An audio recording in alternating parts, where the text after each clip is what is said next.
Crikey, what's that underneath that cork behind me? It looks like the world's most dangerous fish. Danger, danger, danger. It's a triple tail. Stick around for your Thursday fishing forecast.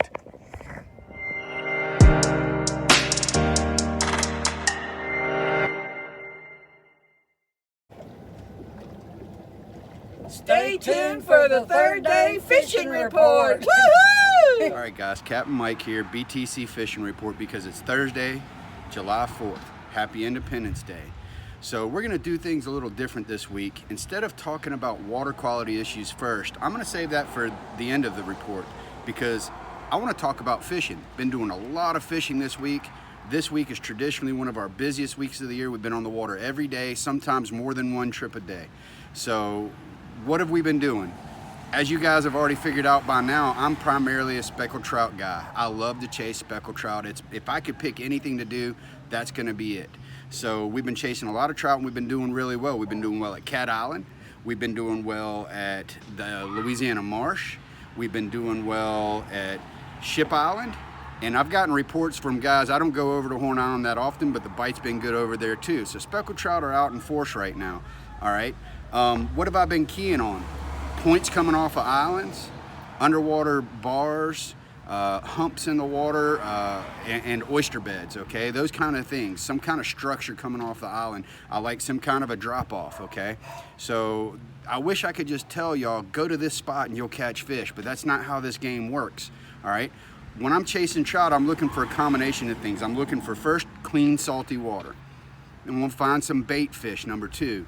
Number 3 is I need some kind of tidal movement, okay? And if I can combine those factors in one area, I'm in a good spot. But if I go to a spot it's a reliable spot for me and it's missing one of those things, either there's no moving water or there's no bait fish present, then it's not the spot, it's the combination of those factors that makes a trip successful. So I'm running around trying a bunch of different areas until I find the right combination of all those things.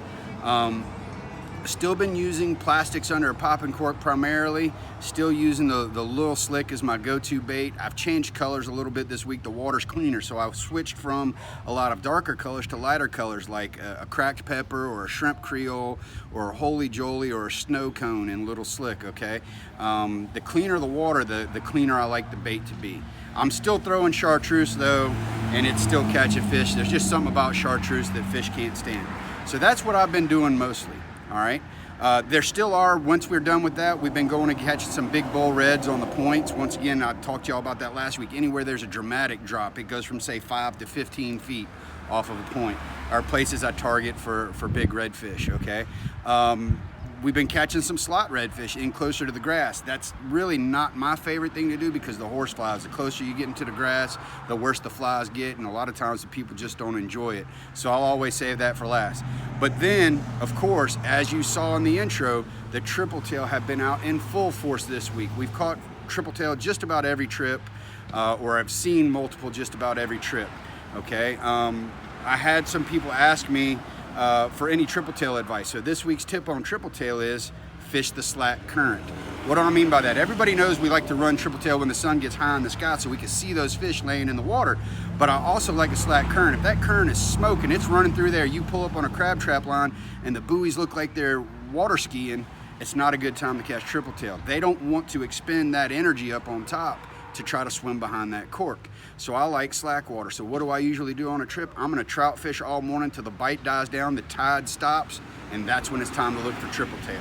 All right, let's do an inshore report real quick. A lot of good fish being caught around Gulfport, Biloxi, Ocean Springs. I'm talking speckled trout, redfish, drum, white trout, and ground mullet. I'm seeing speckled trout caught on top waters in those areas. So good fish to be caught whether you have a boat and go out to the islands or whether you're inshore. So now let's get into the water quality issue since we're talking about inshore.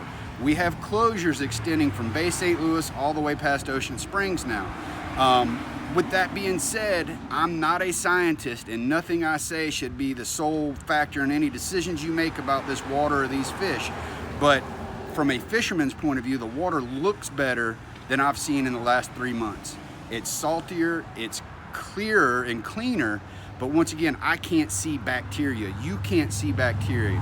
So exercise a little common sense when you decide whether or not you're going to keep a fish, eat a fish. Follow the closure recommendations. If you have the option, get out a little further offshore where there are no closures, okay? So with all that being said, I'll see you next week. Hit the subscribe button. Drop us a question or two if you have concerns over water quality or you want some more tips, and we will see you next Thursday with the report.